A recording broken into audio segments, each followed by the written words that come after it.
So, ladies and gentlemen, I'm MC7 and welcome back to Space Engineers Weekly Workshop Roundup number 16.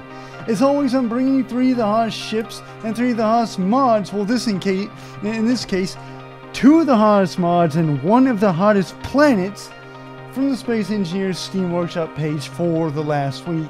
Yep, we're finally getting to it. We're finally doing a planet this time. I'll admit I was unsure exactly where to put this planet, include in the mods or include it in the ships or leave it in its own category. But eventually, yeah, I just chose to put the planet in its own sort of category. So, yeah, it's going to be interesting this week, and I do apologize for the lack of uploads on my channel, but yeah, so getting into it, we have Pfct Manipulation Tool by Jimmacle. Now, it says Pfct because you can actually use this in multiplayer. Now, you used to not be able to. The manipulation tool now works. Well, obviously multiplayer. Just running straight from the description here. This mod gives you a tool that allows you to pick up and move physical items as you see there. So yeah, you just equip that tool and you can pick up items like grids and stuff, but you can't pick up armor blocks yet. Basically anything that weighs less than 6,000 kilograms, as long as it's not an armor block, you can pick it up. So I'm filling this box here just as a quick demonstration with some stone that I'd mined from that rock over there. So just sort of, yeah, picking up, moving in there, and it's quite interesting. Could be quite handy in certain circumstances, like when you need to move stuff before mining it. But I'd imagine that the biggest sort of help would be like when you actually need to move things like grids around. Now we are on to Energy Weapons by XPL Cython. Yeah, these are, well, they're bad news pretty much. They are bad news. So here we have, here we have the small laser turret, and this green one is the pulse weapon, the small plasma turret. Yeah, these things are bad news. I like the way that they look. Right, they look sort of like they belong in the vanilla game. They don't look too crazy or anything like that. So I actually equipped I pasted 2 Athenas in, and I equipped one of them with the with these weapons here, and this is the small laser turret.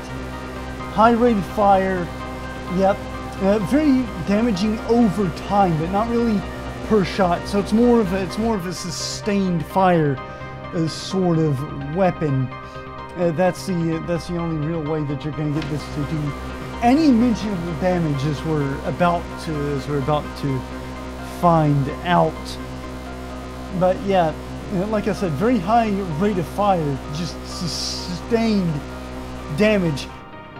Decent enough at cutting through armor blocks, but yeah, this is nothing compared to this. This is the small plasma turret, which is just damage. It's just wreckage. I'd imagine, although I don't see anything in the notes here, but I imagine that this has a sort of smaller clip compared to the turret.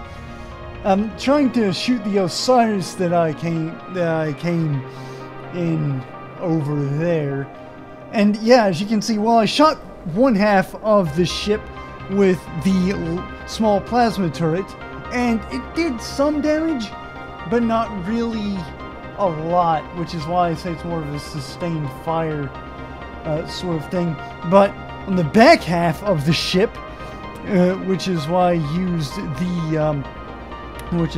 the beam weapon on, yeah, it just destroyed it. Of course, it couldn't reach over here to the Osiris, which is completely unscathed. So, a reasonably short range on the beam weapon.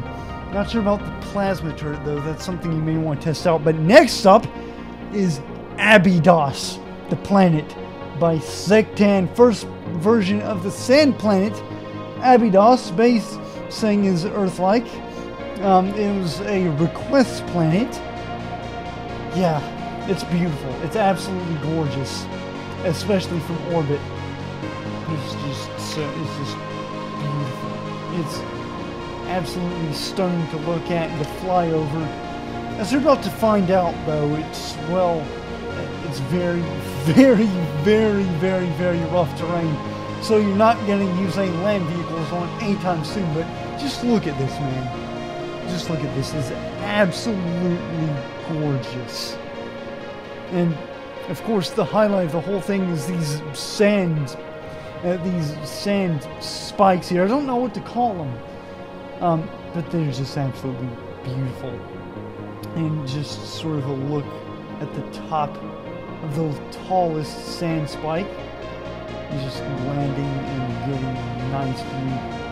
You can see just the curvature of the planet. I know that's not saying much in Space Engineers, but it still adds something to the overall aesthetic, to the overall look of this view. And just looking down and just seeing all the sand for miles.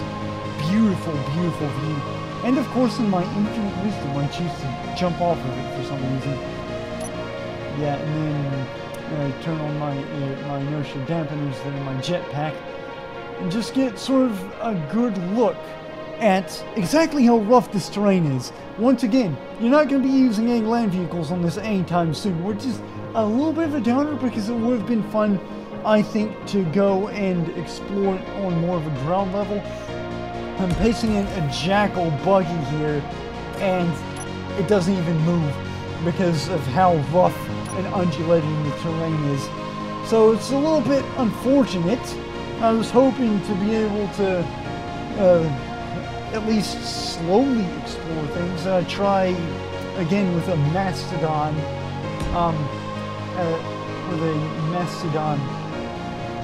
prospecting vehicle, and it doesn't move. Again, I expected this to be able to at least conquer some of the terrain, but it's, well, again, it's stuck there. It can move around this time, fortunately, and you can almost sort of get a grip and almost start moving.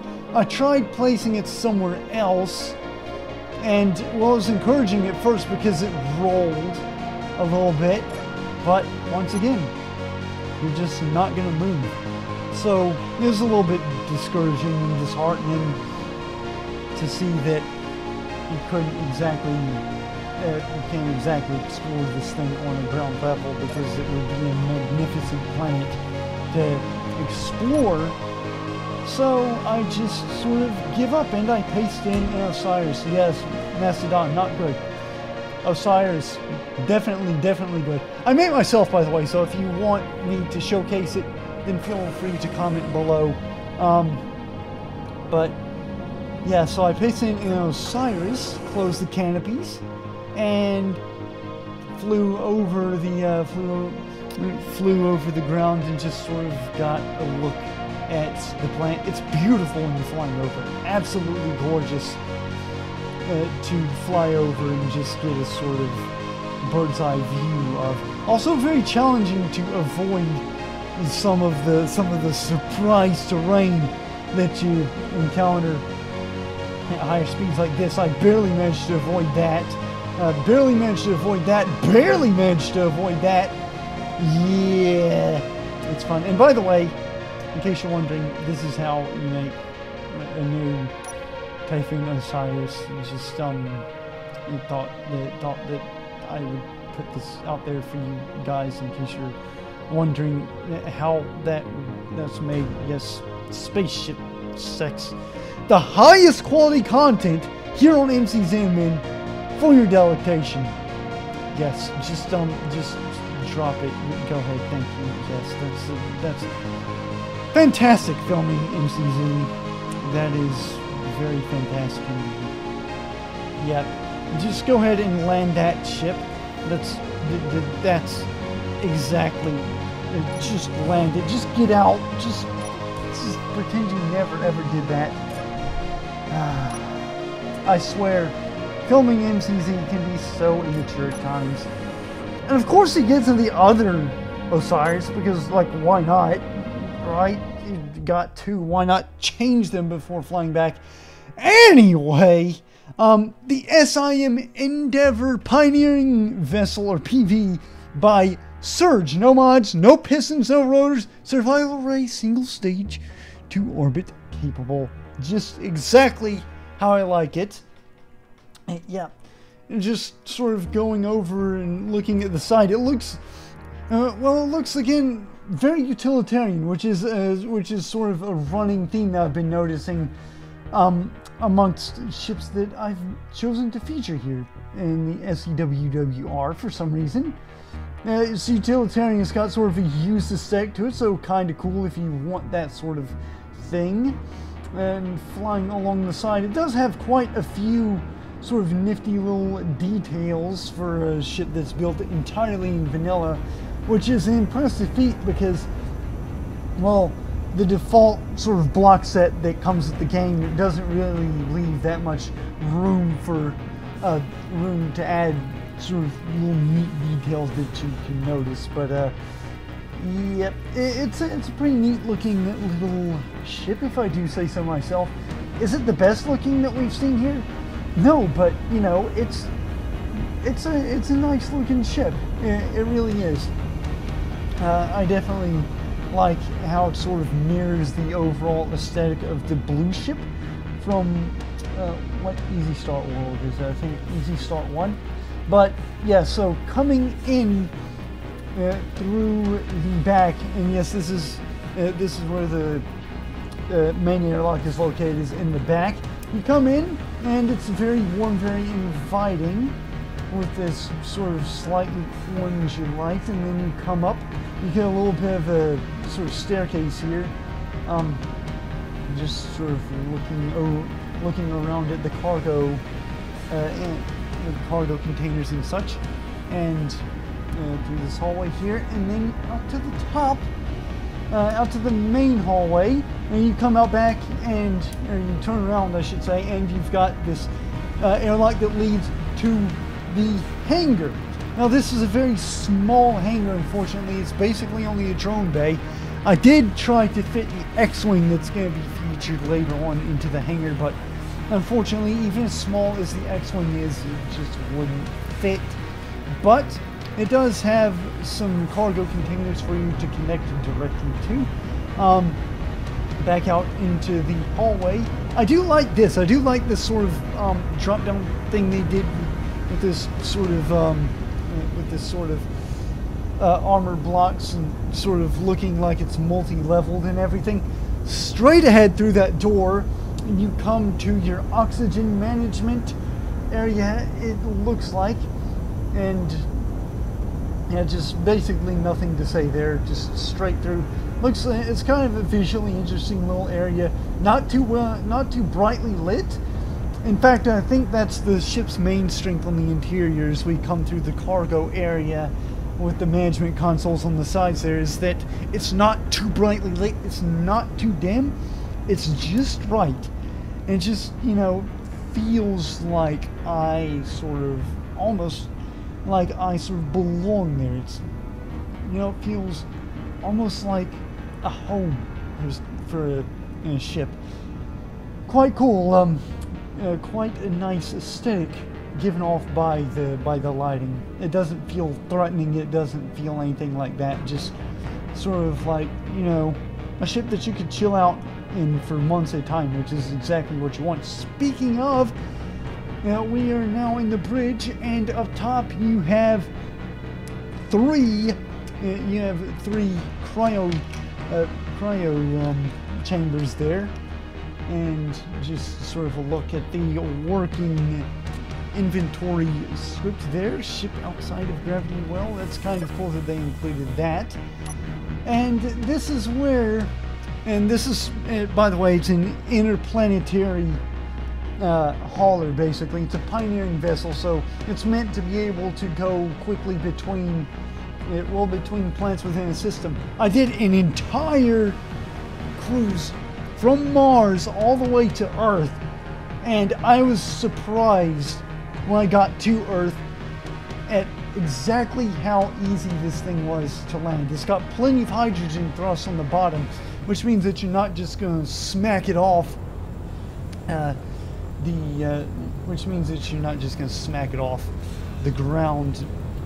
So moving on to the T-70 X-Wing by Purrfect-Blinky.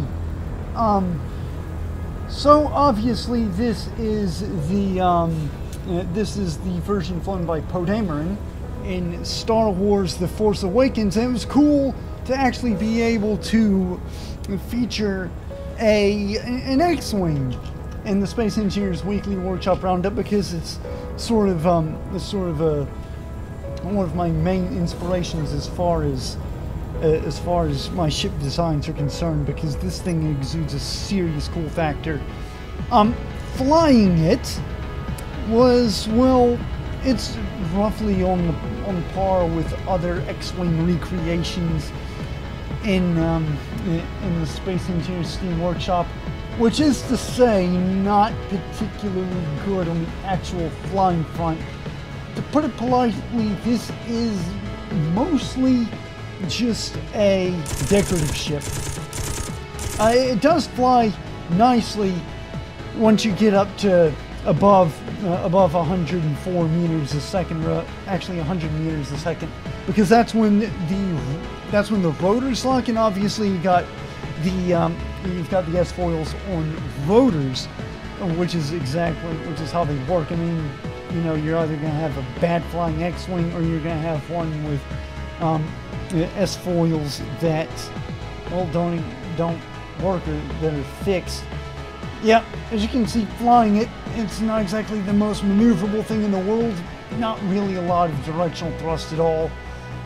But it's very, very durable. I don't know how, I don't know why, but it just bounced off the ground there perfectly fine. Kept going, not a scratch on it. I was surprised. I just wanted to do sort of a low run along the ice, but I discovered that I was descending too quickly. I tried to use the mainsails to come back up, but unfortunately I couldn't, but it just bounced off the ground anyway. Side thrust, yeah, doesn't have any of that either. I'm trying to get it to round the corner. It's just not working quite well. And so I do eventually have to turn it around and get the mainsails to break, so that I can avoid smacking into this cliff face. Because obviously smacking into cliff faces is always nice when you're trying to enjoy a nice flight. But I mean, yeah, I think it does look absolutely fantastic. And by the way, all vanilla. This is all vanilla. It's amazing what you can do in Space Engineers these days. It's literally every single block on that is vanilla. So you can just download it and just, it's ready. You can just subscribe to it on the Steam Workshop page, and you've got an X-Wing. No mods, unlike quite a few other X-Wing mods out there. Now, this is another attempt at the sort of low angle run along the ice, and well, it goes swimmingly also. It bounces off the ice, skids for a long time, and yeah, I accidentally detonate one of the missiles, and it still works. It still works. I don't know how. This is a stupidly durable ship, apparently. I lose one of the cats completely, and the other one doesn't work, but it still worked. It still flies. It was crazy. Absolutely nuts. I mean, this thing takes licking and keeps on kicking. I was surprised, actually, how durable that was. I thought the bouncing off the thrusters thing was a fluke. So I did try. After that, I do admit that I tried I started actually trying to destroy the X-Wing because it was just so stupidly durable. I just wondered if it was even possible. Yep, and just everything's still working. I bounced off the ground for the 3rd time, and everything's still working. I don't know how. I'm still, again, I just don't know how. This time, I bounced it off the front. I bounced it off the front, and it's still, it didn't even damage it. It didn't even damage the X-Wing. The front, all that damage on the front is from when I accidentally detonated the missile. I hit a tree. The tree didn't do anything to it. So at this point, I'm like, what can I do to destroy this thing? It's invincible. It seems to be absolutely immortal. But eventually I do manage to do this and destroy the mainsail thrusters. Now mind you, I just sort of gave up here. Mind you, this is still a technically flyable ship at this point. I mean, I could theoretically use any of the other thrusters, but I just decided to give up, turn it off, and let it sort of slide down the hillside there. Admirable job surviving Mr. X-Wing. The craziness, absolute craziness. That thing is so durable. But anyway, so we are moving on to our final ship for the day, the IMDC Atlas class frigate by JD.Horx. The Atlas class frigate is a light, versatile, and very customizable multi-purpose ship with seating and cryo chambers for a crew of 3. Is able to fit many roles with short preparations. Planetary investigation frigate. This is the standard layout for the ship. 6 large turbines allow it to enter and leave a planet's atmosphere and provide fire support from ground forces. Armed support frigate. Yeah, this is just all the different configurations here. Quite an interesting read. If you hop onto the Steam Workshop page, you can read about all the different configurations they can have. Quite a cool, I think it's sort of a modular ship. You know, you can get in different configurations and stuff. And I think it's actually a pretty nice ship. It's not particularly big either, which gives it a little bit of an advantage in maneuverability and docking. So, overall, first impressions, a fantastic little ship. Well armed also. And as we're going to discover, with a pretty nice interior actually. Very open, very airy feeling interior. So, pretty pleasant on the inside as well. And it does, again, have a little bit of a used aesthetic, as you can see, but not that much. It feels mostly like a new ship. Yep. And the hangar in the front, well, it's not really a hangar, it's just protection for that missile bay there. But this is how you get into the ship. Well, that and the airlock that you saw off to the side there as we were flying through. You come in, and this is the medical room, actually. As you can see, with the med bay up on the top right there. There's a little control station, some ports there, I believe, for the oxygen systems, or maybe that has something to do with the missiles. Not entirely sure. But then we come to the cryo chamber. I'm not exactly sure I like the position of this cryo chamber, to be honest. I think something this important to the ship should be closer to the middle. But yeah, it's still a cryo chamber. It still allows you to go on long flights and things like that. And then we come to the actually quite well lit sort of cargo area there.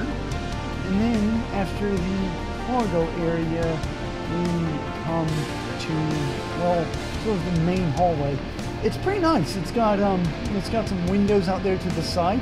It's got some lights to add more of an open sort of spacey feel. Now, yeah, it looks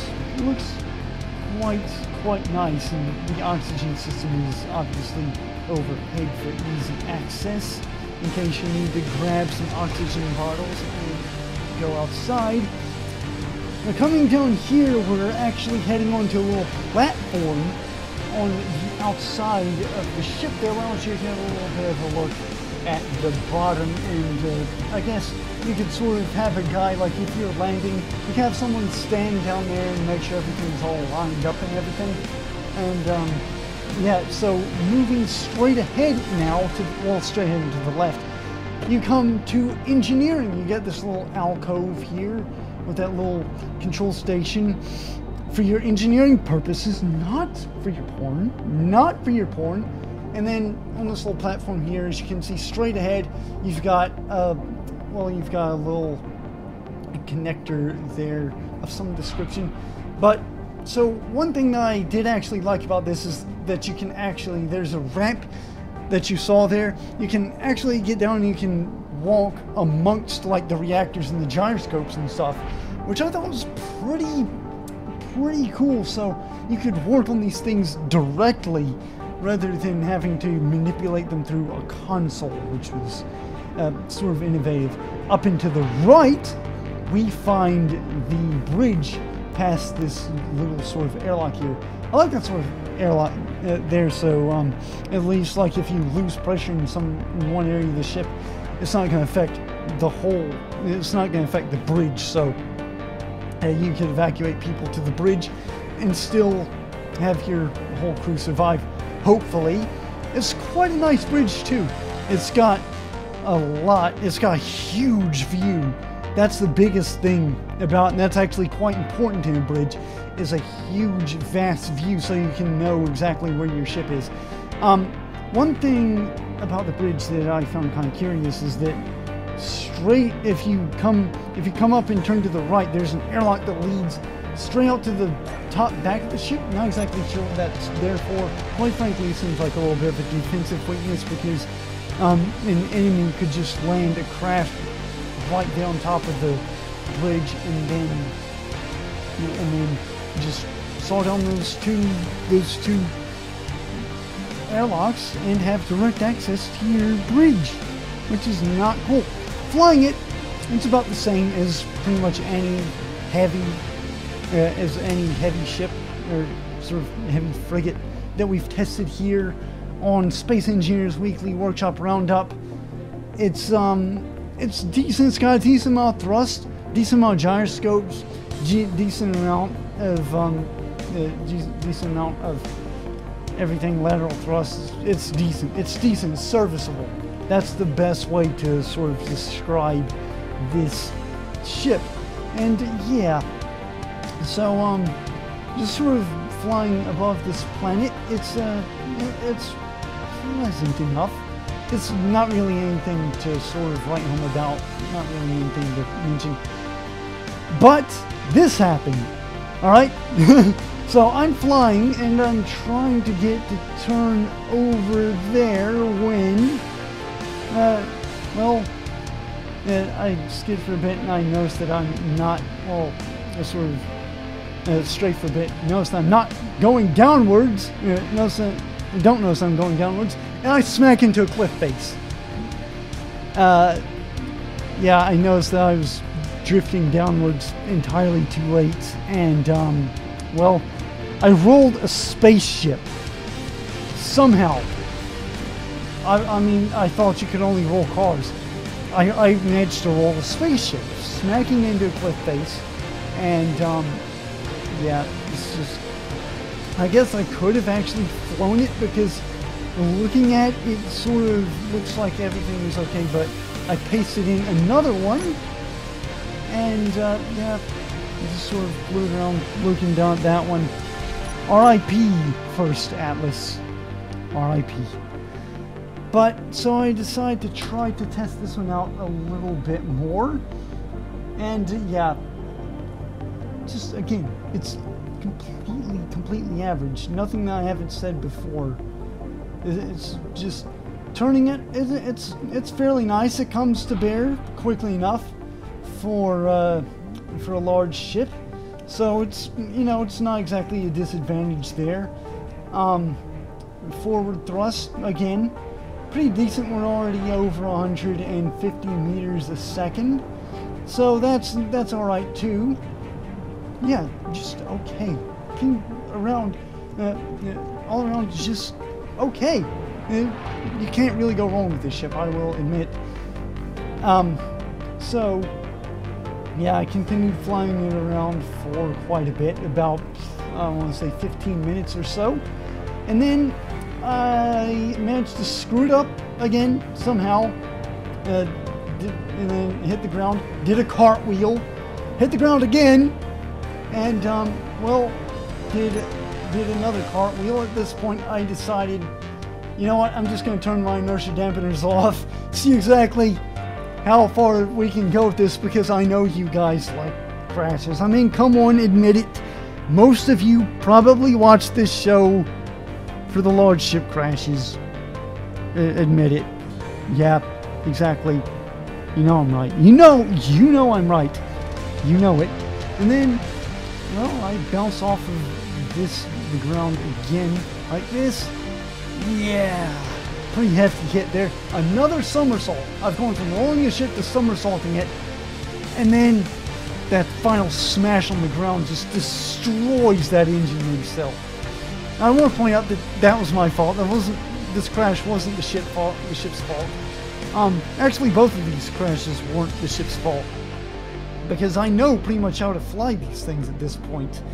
I know how to fly these heavy frigs, so yeah, just both of these were completely my mistake. Don't let these turn you off of downloading this ship, because it's pretty decent. It's a pretty good light frigate, and we're rejoined by that little strip of armor. Yeah, that's well destroyed.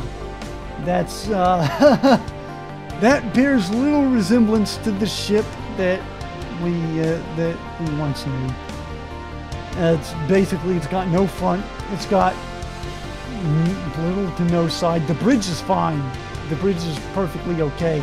Like, if you just look at the bridge, and it's perfectly fine. It's perfectly fine in here. And then you open it up. Yeah. No, it's not. It's not at all fun. It's in fact, I would call that decimated. Absolutely decimated. But yeah, so it's a decent enough frigate. I just screwed up flying it. So why don't you just go ahead and, well, download it, please. Download it. You know you want to. It's an okay ship, so why not download it, please? So here, for the honorable mention, I have to warn you. Yeah. This is light on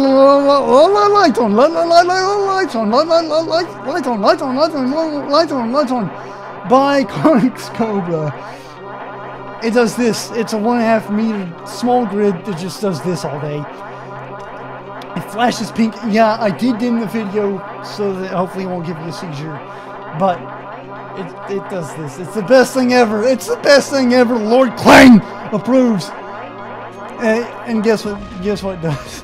If you are in an enemy faction, when you come within 5 meters of a lights on, it does that. It detonates. It's just, I don't know what. I don't even know what the point of this is. But it's something funny that my buddy Koenigscobra made. I figured, you know what? He let me preview it the day before he uploaded it. It's on the workshop right now. Why not? Why not? Just go ahead and throw this in as an honorable mention that you guys may enjoy. I'm still at a loss. I'm completely still at a loss. A lights on. I'm sorry. That has that effect on me. And the thing is, we went back to Abydos and, well, sort of, we made this. He put a bunch of lights on at the top and changed it to the sound. By the way, Koenigscobra, if you're watching this, please upload that. That's the best thing ever. And he put some traditional lights on at the bottom, and, well, now we have a giant flashing, pink flashing space penis that yells, and lights on. Anyway, if you like this video, then go ahead and punch up that like button. If you really like it and you want to see more, go ahead and hit that subscribe button. Hey, I've been lights on. Lights